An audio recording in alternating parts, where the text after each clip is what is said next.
Be me, Philip, 28. Work a pretty standard software dev job. It pays the bills, lets me afford my hobbies, and keeps me from having to talk to too many people during the day. Life is stable, I guess.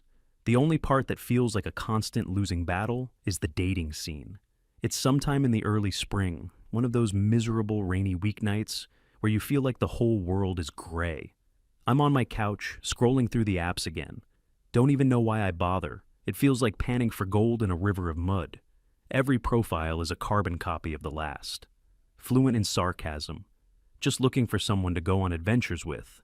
You have to be at least 6 feet tall. My thumb just goes through the motions. Swipe left, swipe left, swipe left. It's a mindless, soul-crushing routine. You see pictures of women on top of mountains they probably climbed once 3 years ago.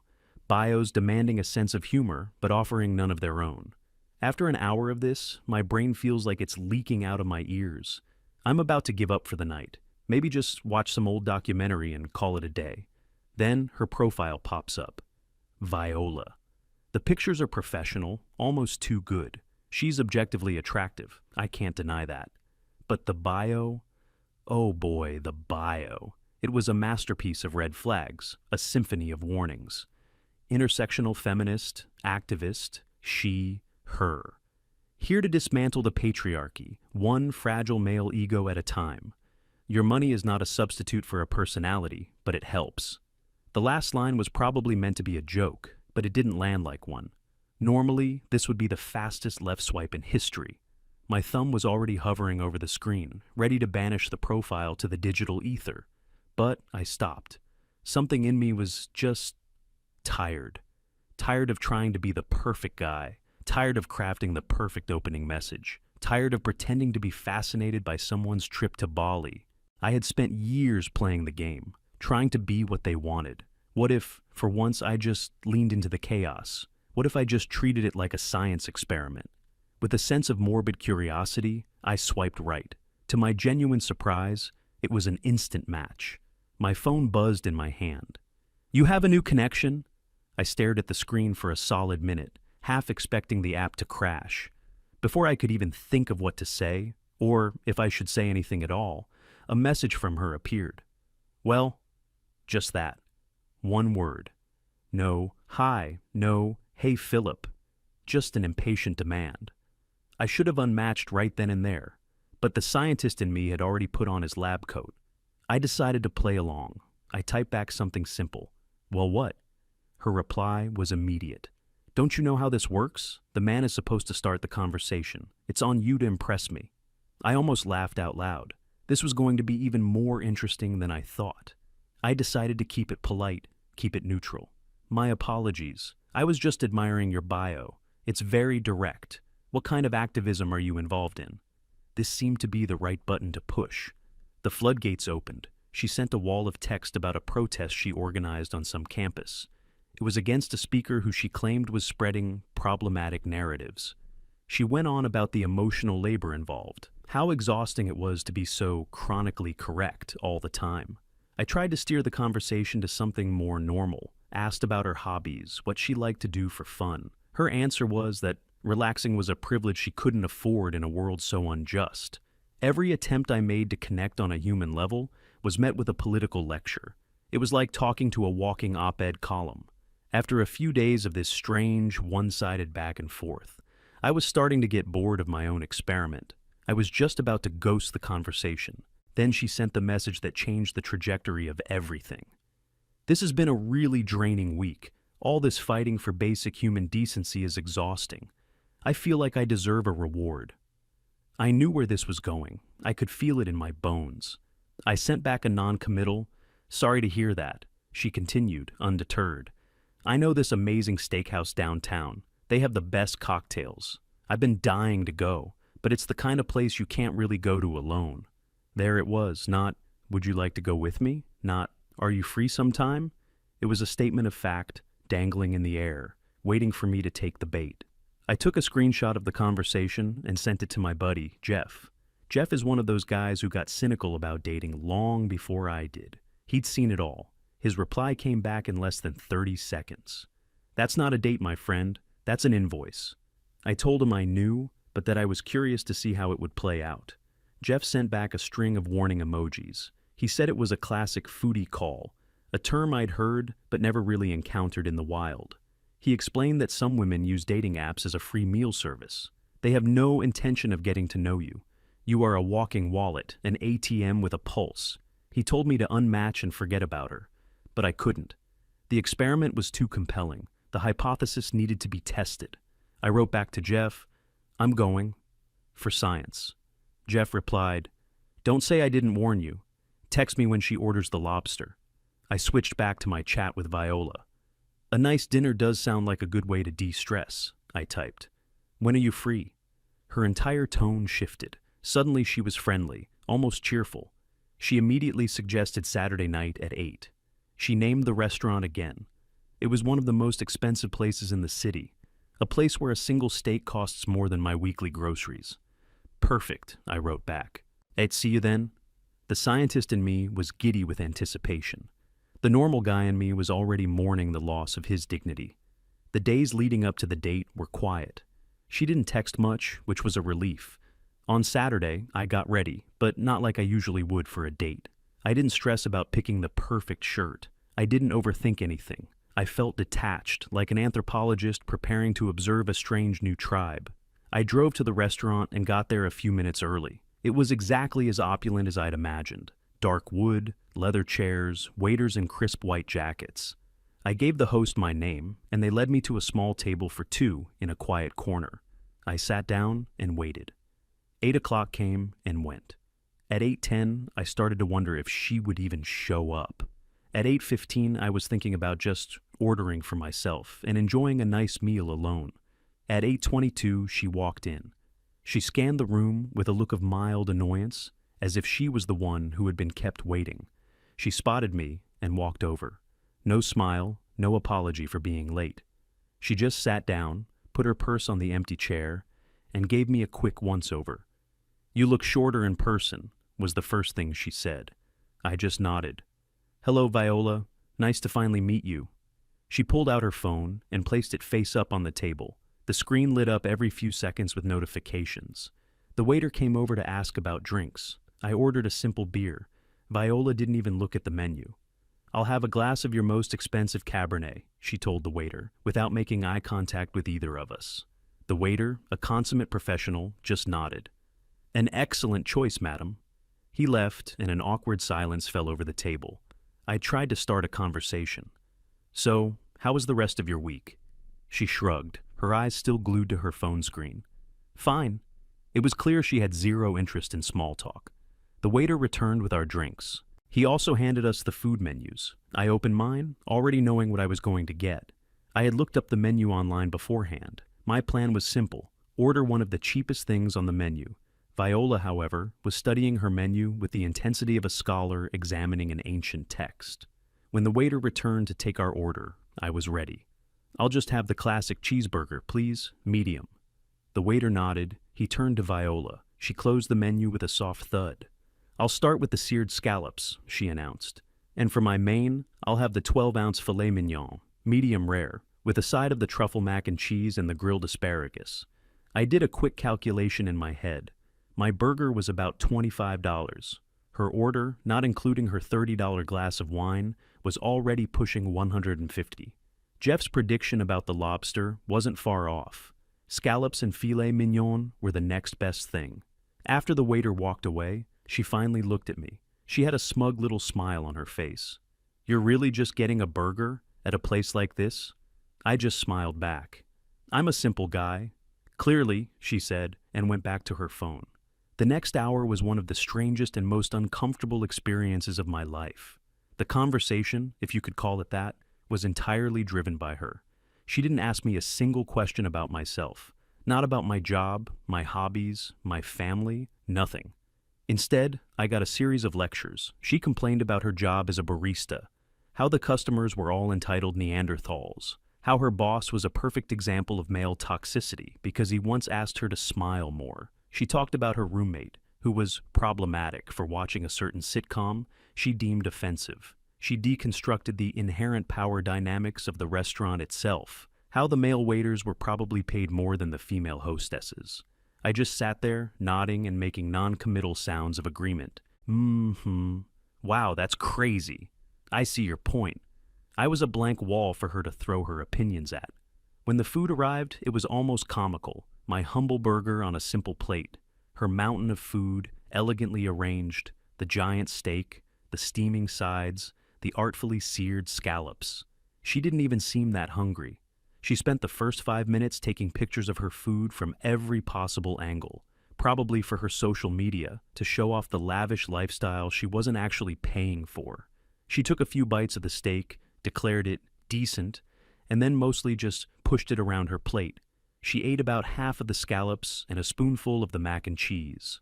The whole time, she continued her monologue.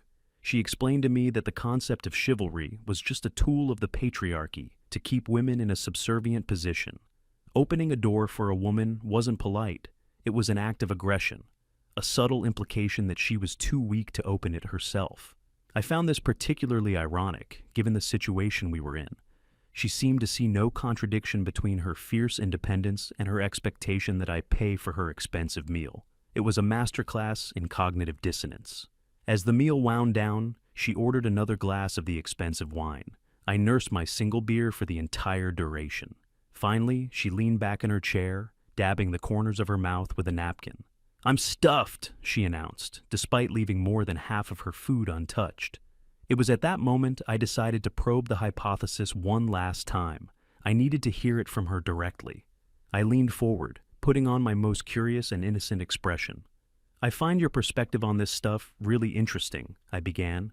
"It makes me think about all these old traditions. Like, for example, the whole idea of who should pay on a first date. What's your take on that?" Her eyes lit up. This was a topic she was clearly passionate about. She put her wine glass down and looked at me, for the first time all night, with complete focus. "Oh, that's not even a debate," she said, with a dismissive wave of her hand. "The man pays, 100% of the time. Period." I pressed her. "Even if the woman is a staunch advocate for total equality between the sexes?" She laughed, a short, sharp, condescending laugh. "Especially then. Look, you have to understand, it's not about tradition, it's about equity, it's about reparations." "Reparations?" I asked, feigning confusion. "Yes, reparations," she repeated, as if speaking to a child. "Men have held all the economic and social power for literally all of human history. The wage gap, the glass ceiling, the systemic disadvantages. It's a massive debt that society owes women." She leaned in, her voice dropping to a conspiratorial whisper. "Having a man pay for my dinner is the absolute bare minimum. It's a tiny, symbolic gesture, a microscopic refund for centuries of oppression. It's not a gift, it's a tax, the patriarchy tax." She leaned back, looking incredibly pleased with herself, as if she had just solved world hunger. I just stared at her. The experiment was complete, the data was collected, the hypothesis was confirmed beyond a shadow of a doubt. She had just handed me the checkmate. I gave her a slow, deliberate nod. "Wow," I said. "That's a fascinating way to look at it. You've given me a lot to think about." The waiter, as if on cue, appeared at our table. "Will there be anything else for you this evening?" he asked politely. "Just the check, please," Viola said, already pulling out her phone again, the matter settled in her mind. I simply smiled at the waiter and said, "Yes, just the check, whenever you're ready." The waiter returned a few minutes later. He placed a small black leather bill holder precisely in the center of the table, an unspoken rule of modern service. Place it neutrally, let them sort it out. Viola didn't even glance at it. She slid it across the table towards me with the back of her manicured fingers, a gesture of complete and utter dismissal. Then she went back to scrolling through her social media feed, completely disengaged. Her body language screamed, "This part of the evening has nothing to do with me." I let the bill sit there for a moment. The silence stretched. I could see her starting to get impatient, tapping her foot lightly under the table. I didn't reach for my wallet. Instead, I made eye contact with our waiter, who was standing a few tables away, and gave him a slight, polite nod to come over. He approached the table with a neutral, professional expression. "Yes, sir." Viola didn't look up from her phone. She was probably already composing a caption for her steak photo. I picked up the bill holder, opened it, and looked at the total. Just over $200 with tax. I looked at the waiter, my voice calm and even. "Excuse me, could we get this split, please?" The world seemed to grind to a halt. The soft tapping of Viola's foot stopped. Her head snapped up from her phone, her eyes wide with disbelief. "What?" The word came out as a strangled whisper. The waiter, a true professional, didn't even blink. "Of course, sir. Would you like it split evenly, or by what you each ordered?" I gave him a small, appreciative smile. "By what we each ordered would be perfect, thank you." Viola stared at me, her mouth hanging slightly open. The color was draining from her face. "What did you just do?" she hissed, her voice low and venomous. "I asked for separate checks," I replied simply, my tone still perfectly level. "You know, for equality." For a second I thought she was going to explode right there. Her eyes narrowed into slits. The mask of progressive superiority was gone, replaced by pure, unfiltered rage. "You cannot be serious," she seethed, keeping her voice down, but the pressure behind it was immense. "After I took the time to come out with you?" "You came out for a free meal," I corrected her gently. "And you said it yourself. It's not a gift. It's a patriarchy tax. I'm just exercising my right to refuse to pay a tax I don't believe I owe." Her face contorted. "You are the most pathetic, cheap, and fragile man I have ever met." The insults started flying, each one delivered with more venom than the last. I was a misogynist, a broke loser, an example of everything wrong with men. I just sat there and let her vent. I didn't interrupt, I didn't raise my voice. My calmness seemed to make her even angrier. It was like she was trying to get a rise out of me, and my refusal to engage was short-circuiting her brain. The waiter returned with 2 separate bills. He placed mine in front of me and hers in front of her. She stared at the small piece of paper as if it were a live scorpion. The sight of her own bill, with her own name on it, seemed to break something inside her. She pushed her chair back violently. "This is unbelievable!" she shouted, her voice now echoing through the quiet, expensive restaurant. Heads turned, conversations stopped. Suddenly, we were the center of attention. "I came here on a date. This man is trying to humiliate me. He's refusing to pay for my food," she announced to the room at large. A few people looked at me with expressions of disapproval. The man pays script is a powerful one. But my composure held. The restaurant manager, a tall man in a sharp suit, was at our table in an instant. "Is there a problem here, folks?" he asked, his voice firm but polite. Viola immediately launched into her performance. "Yes, there is a huge problem," she said, her voice trembling with manufactured outrage. "I am being harassed. This man invited me on a date, and now he's refusing to pay the bill. He's trying to embarrass me in public." The manager looked at me, his expression unreadable. "Sir, is this true?" I took a calm sip of my water before answering. I looked the manager directly in the eye. "Not quite," I said. "We did agree to meet here for dinner. We each ordered our own food and drinks. Now that the meal is over, I'm perfectly happy to pay for my portion. I believe this lady is responsible for hers." I gestured to the 2 separate bills on the table. "As you can see, I've already requested that we be billed separately for what we each consumed. My bill is for a burger and a beer. Hers is for scallops, a filet mignon, and 2 glasses of expensive wine." The logic was simple and undeniable. The manager's gaze shifted from me to Viola.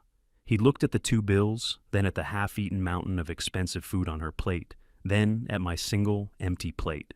His professional demeanor cracked for just a fraction of a second. I saw a flicker of understanding, maybe even amusement, in his eyes. He turned back to Viola, his tone now noticeably colder. "Ma'am, in this establishment, if you order food, you are expected to pay for it. The nature of your social arrangement is between the 2 of you, but your transaction with the restaurant is final." Her face fell. The righteous anger drained away, replaced by a look of panicked desperation. But he's the man. He's supposed to pay," she stammered, her argument sounding weak and childish in the quiet room. The manager was unmoved. "That is not our policy, ma'am. The bill for the items you ordered is yours." Defeated, she slumped back into her chair. The entire restaurant was watching. The public humiliation was palpable. She fumbled in her oversized purse, her hands shaking, and pulled out a credit card. I calmly took out my own card and placed it in my bill holder. The waiter came and took both. While we waited, she refused to look at me. She just stared at the table, her face bright red. All the confidence, all the smug superiority had completely evaporated. In its place was just a girl in over her head, facing the consequences of her own entitled worldview. The waiter returned with our cards and receipts. I signed mine quickly. I put a $20 bill on the table as a tip for the waiter. I wanted to make it clear that this was never about being cheap. It was about principle. I stood up from the table. Viola was still frozen in her seat, staring at her own receipt for nearly 170. I looked down at her one last time. My voice was quiet, just for her to hear. "For what it's worth," I said, "I really do believe in equality." I turned and walked away. I didn't look back. I could feel the eyes of everyone in the restaurant on my back, but I didn't care. I walked out of the heavy oak doors and into the cool night air. A light rain was still falling. I took a deep breath.